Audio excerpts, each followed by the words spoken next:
Tonight on The South Today, a Dunedin store owner shuts up his George Street shop for a week to give staff a break from construction noise. The government puts supermarket operators on notice, announcing a new set of eyes to monitor the industry. And a strong response from Christchurch residents around future plans for the costly multi-use stadium.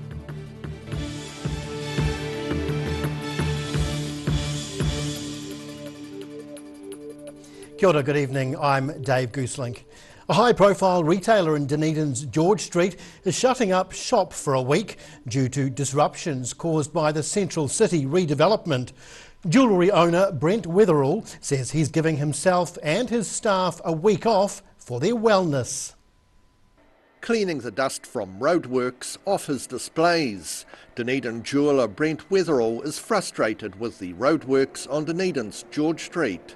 He says the impact on shop access, along with the loud noise and dirt, are all driving potential customers away. The ongoing roadworks, it's an uphill battle trying to get customers, and let alone trying to get people in the door. It's hard. As a result, he's decided to shut up shop for a wellness week to give him and his staff some time away from the daily grind of diggers and dust.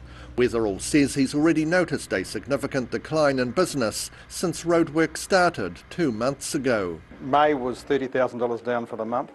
It's a big impact, and closing is not going to help, but it is going to help our peace of mind, and hopefully we come back revived and refreshed to face the last 2 months, I guess.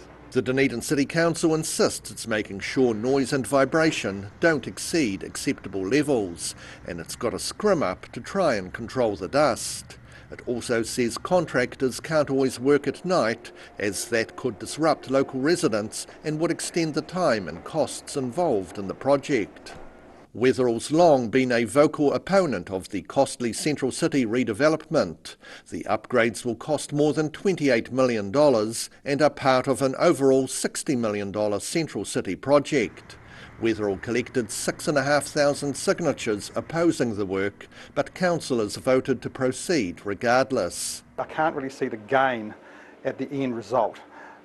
Traffic is going to be severely impacted, the CBD is going to be gridlocked, and customers are going to not still travel into town conveniently and effortlessly. Brent Wetherall's jewellery store will be closed for 1 full week from Monday. In Dunedin, The South Today. A new 4-storey retail, office and apartment building is being planned for a part of Dunedin city centre that some say has long been neglected. Anchorage Properties is planning a multi-storey mixed-use building in Lower Rattray Street, one of several projects planned for the area. The proposed development is in a vacant lot next to long-standing pub and live music venue, the Crown Hotel. Company director Lincoln Darling believes the mix of residential, commercial and retail spaces in his building would enhance the area and complement the Crown Hotel. Resource consent was granted for Anchorage Properties project back in May. The government has put the country's supermarkets on notice that they'll be keeping a much closer eye on their operations. Consumer Affairs Minister David Clark announced the introduction of a new watchdog to make sure supermarkets aren't ripping off shoppers. He says the new Grocery Commissioner role is aimed at holding the sector to account and ramping up competition. The grocery sector is undergoing a shake-up in response to a major investigation which found Kiwi shoppers are paying too much for groceries due to an uncompetitive market. Companies Foodstuffs and Woolworths currently control 80% of the industry here in New Zealand. What we've seen in the past is that there have been concerns. Suppliers have been unwilling to come forward publicly and state their concerns for fear of repercussions. The environment has not been conducive to fair practice, and we are expecting that it will be from now and into the future. In March, food prices hit an 11-year high, up 6.8%, and concerns about prices have only intensified as inflation this year pushes food prices to record levels. David Clark says the watchdog would be based within the Commerce Commission and would review competition in the sector each year. He says the new commissioner would help keep the supermarket duopoly honest, monitoring government reforms and ensuring Kiwis are getting a fair deal at the checkout. There's been an overwhelming response to public consultation over the future of Canterbury's proposed stadium. The Christchurch City Council launched a fresh round of consultations after a $150 million budget blowout for Te Kaha Stadium. That's blamed on inflation, supply chain issues and workplace shortages. The council's received more than 30,000 submissions, the largest number for a project since post-earthquake consultations. Initial analysis has found 77% are in favour of the council putting more money into the project. Just 8% want it paused to re-evaluate the design, while 15% want the multi-use arena abandoned altogether. Councillors are due to make a decision next Thursday. The Alpine resort village of Hanmer Springs in North Canterbury is waking up again, with the annual Alpine Winter Festival getting underway over the weekend. The chilly temperatures didn't discourage revellers from getting into party mode as they ice skated their way through dazzling light displays. Hanmer Springs was buzzing over the weekend as the second annual Alpine Winter Festival got underway. The picturesque Alpine Village Resort was awash with coloured lights, dazzling displays and revellers enjoying the chilly temperatures. A portable ice skating rink proved popular, catering to visitors of all skating abilities. A film festival, a free pre-season rugby match between Canterbury and Tasman, and a midwinter Christmas lights competition are just some of the highlights of the month-long event. Last year's Alpine Winter Festival attracted almost 5,000 people to the region. This weekend will see the Hanmer Springs thermal pools vibrating to the sounds of live music, with an ice plunge pool challenge thrown in for those brave enough. The festival runs through until the end of July. In Hanmer, the South Today. Whai Ākene still to come on the South Today. Forecast rain casts a dark cloud over pre-rugby fun in Dunedin's Octagon, and some Wanaka residents celebrate protecting an empty field from being replaced by community facilities.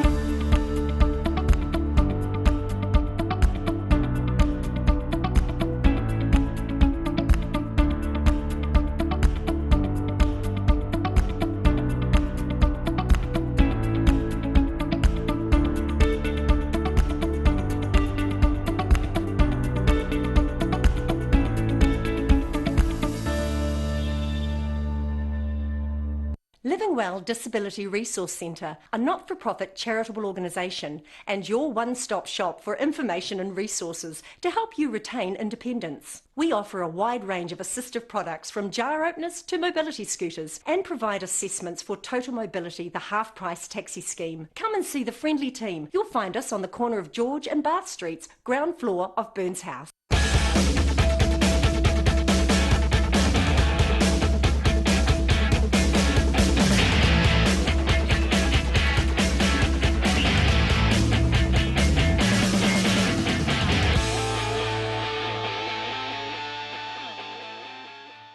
Get into bed with John. My mate John wants you to get into bed this weekend. He's having a massive bed sale with 20 to 75% off his entire range of beds and mattresses. John and his team of sleep specialists will find your perfect mattress match and get you sleeping soundly at a price you only dreamed. Get into bed with John. 20 to 75% off all beds, plus 18 months interest free. Where did you get that furniture from? Stafford Street. And my mate John. Every day the team at Gillian supports grieving families at their time of need, from answering your questions to organising a farewell that reflects the wishes of your loved one. We can help. Call Gillian's today.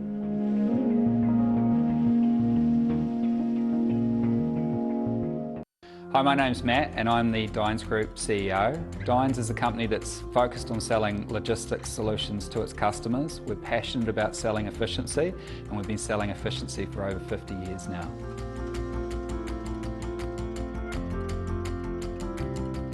Hi, we're a Concern Otago. Age Concern Otago hosts a multitude of social activities, including indoor walks.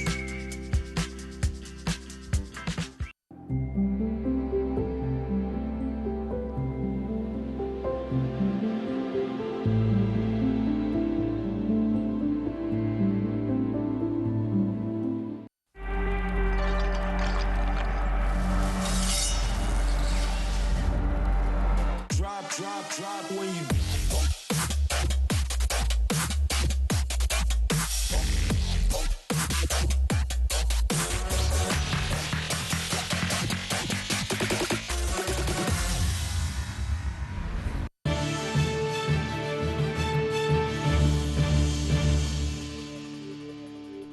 Welcome back. This weekend is set to be a little less colourful in central Dunedin. The City Council's cancelled its planned Octafun event, which was due to coincide with the All Blacks versus Ireland rugby test due to the poor weather forecast. Events were planned to run on Friday night and late Saturday afternoon in the Octagon prior to the evening test match. However, traffic management plans will be kept in place for safety reasons from Friday morning until Sunday morning in the lower Octagon and Stewart Street. Special bus services will also continue as planned, with buses departing from the library to Forsyth Bar Stadium every 15 minutes from 4:45 p.m. on Saturday. Return services will depart from the stadium after the game, with rugby fans grateful it's being played under a roof. A staunch supporter of an open grassy field in Wanaka has had a seat dedicated in her name. Loris King has been fighting for decades to prevent the council from installing children's playgrounds or even a community centre on Pembroke Park. The Friends of Pembroke Park group gathered on Saturday to unveil a seat dedicated to local woman Loris King. For decades, she's led the fight to maintain Pembroke Park on Wanaka's lakefront as a large green field. She wants to keep the area free from community developments such as duck ponds and playgrounds. We could be standing here with a community centre, tea kiosk, the children's playground with the water being diverted from Bullock Creek into a pond here. And there was also going to be caretaker's home, all on the site. King says local councils have tried many times to gain approval for a community centre to be built on the park as far back as 1978 and most recently in 1995. But together with the other Friends of Pembroke Park, the groups made sure the areas remained an empty field. They were going to put the community centre there. We put up pillars on each end corner to show people where it was going. We had balloons up on top to show how high it was, and all day the people came and couldn't believe what was going to go there. King believes it's important for future generations to continue the fight to keep the large area of grass as it is, free from developments or community projects. In Wanaka, the South Today. More than 300 mixed media artworks are currently on display at the Ashburton Society of Art's annual exhibition. Showing at the Ashburton Art Gallery, the 58th annual exhibition features work by artists from across Canterbury. More than 250 people attended the opening night.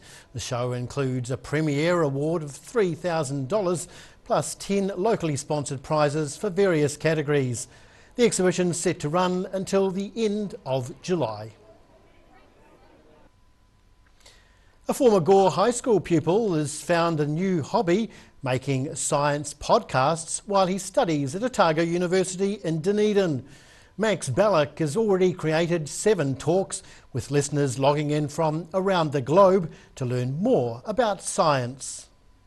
after a very successful season, you managed to grow and sell. Explaining science to people around the world from his bedroom studio in Dunedin. Former Gore High School pupil Max Ballack is now studying science at the University of Otago and has started sharing what he's learned through audio podcasts. His new hobby was inspired by watching videos of TV presenters such as David Attenborough, as well as following a younger generation of science communicators on YouTube.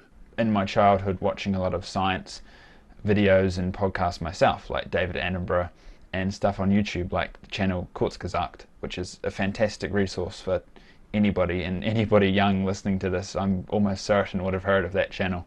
Ballack's called his podcast channel Dear Nature, and he's been working on it since last September, having created 7 stories so far, each between 10 and 20 minutes long.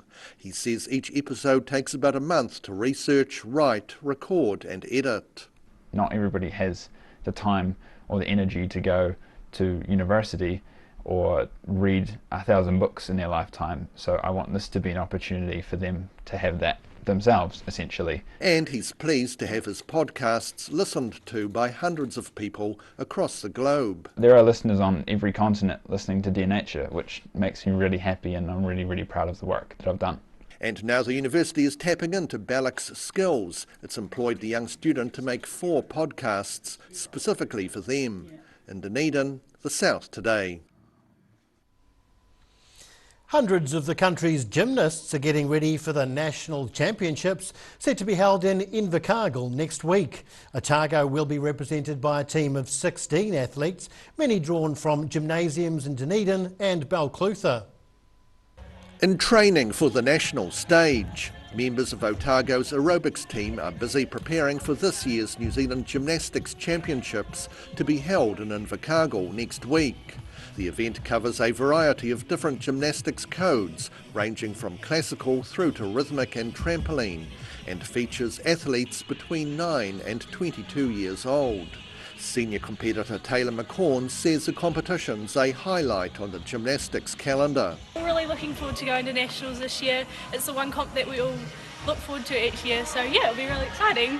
The Otago team features 16 athletes from Alexandra, Balclutha and Dunedin, mostly drawn from the Balclutha Gymnastics Club and Astra Gymnastics. It's good for a team environment, especially because both the clubs from Otago come together. McCorn says gymnastics is not just about fitness but also self-discipline. Younger athletes train at least twice a week, while senior competitors work on their technique about 5 days a week, often several times a day. Aerobics is good for your mental health and your physical health.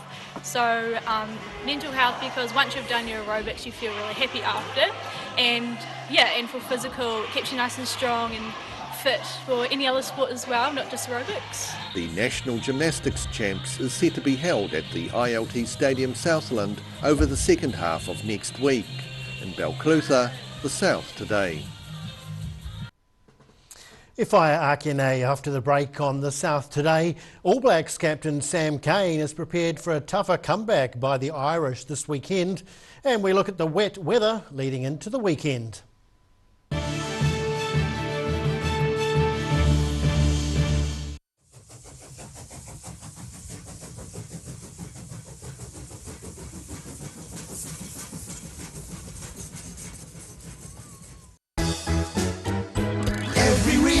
Every season, we're proud to dress the region. Alex Campbell menswear, it fits.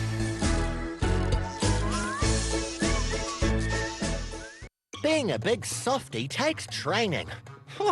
I've gone to great lengths to be super soft while still being strong and reliable. So I'm soft on you and soft on the environment. Cotton Soft, proud sponsor of Bowel Cancer New Zealand.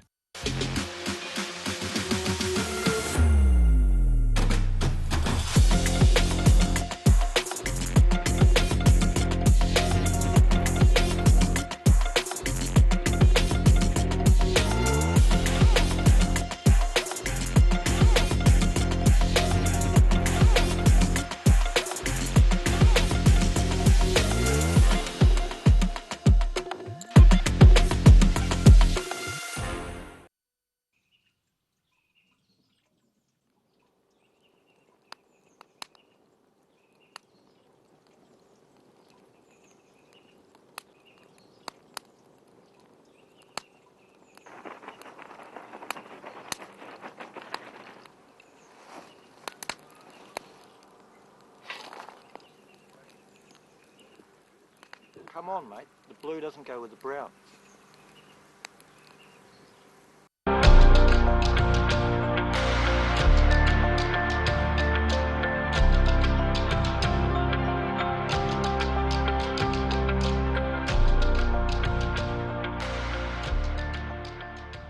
Get into bed with John. My mate John wants you to get into bed this weekend. He's having a massive bed sale with 20 to 75% off his entire range of beds and mattresses.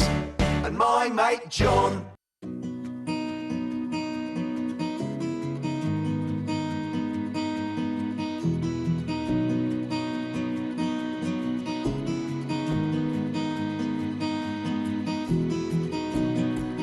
A poorly maintained heat pump can lose up to 35% of its output. The Mr. Heat Pump Cleaner team are experts. Their specially developed chemical wash is totally biodegradable. Call Mr. Heat Pump Cleaner and get the job done by the professionals.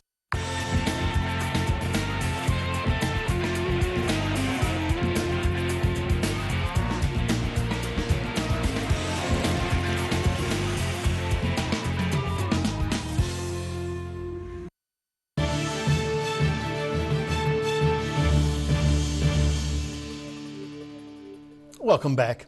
All Blacks captain Sam Cane says there's no great secret to dealing with the regular disruptions caused by COVID.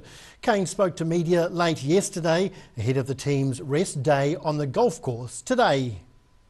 The All Blacks, like many parts of society, have had to deal with changing plans due to COVID-19 disruptions. But team captain Sam Cane is remaining pretty philosophical about it.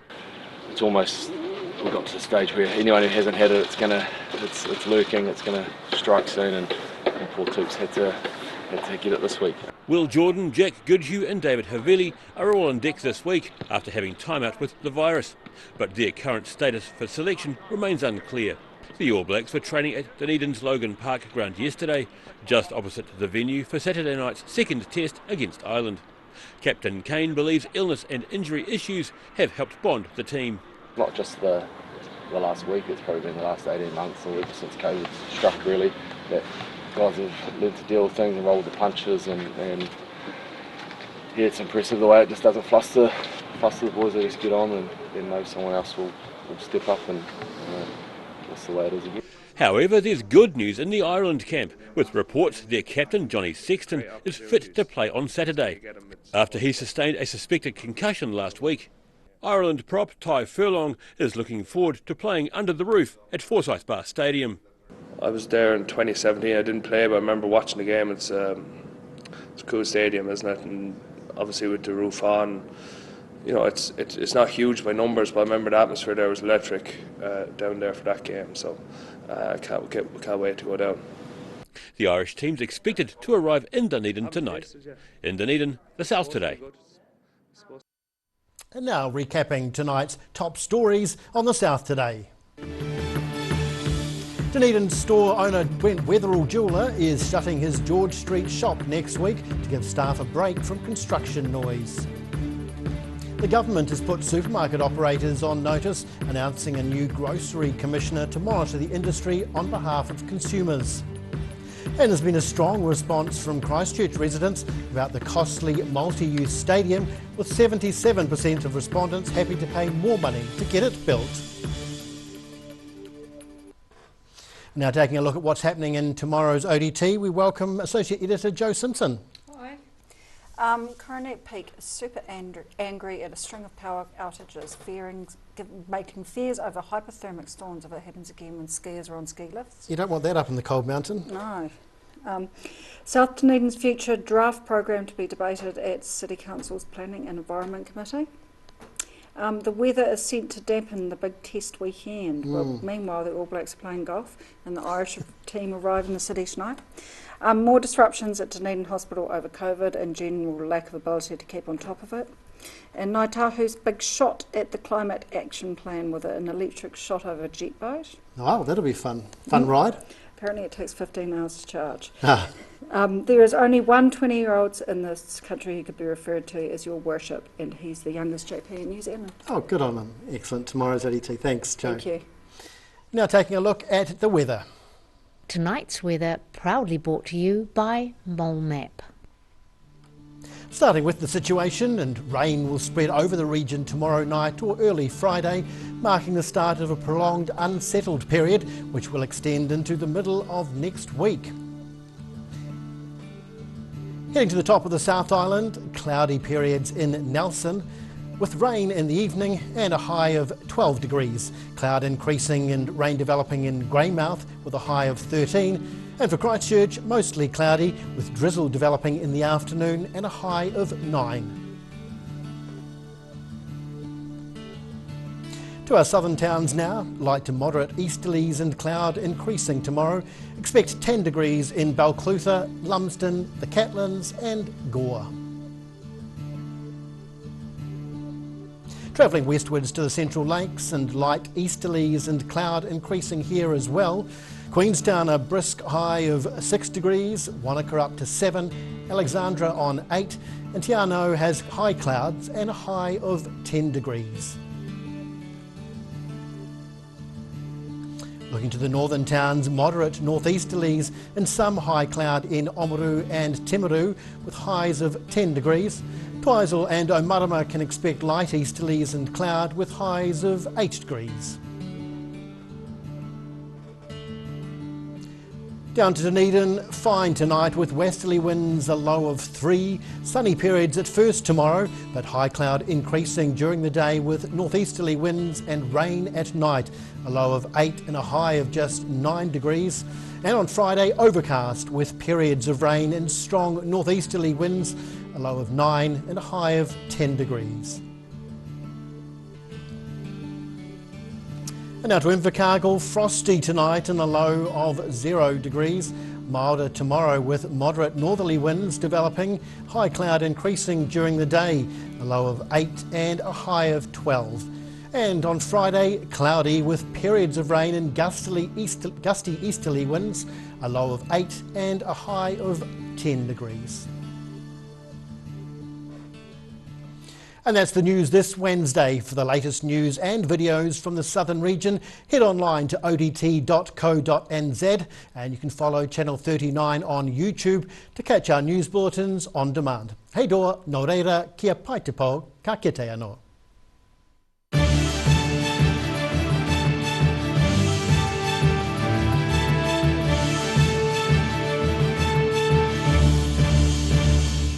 Public interest journalism funded through New Zealand On Air.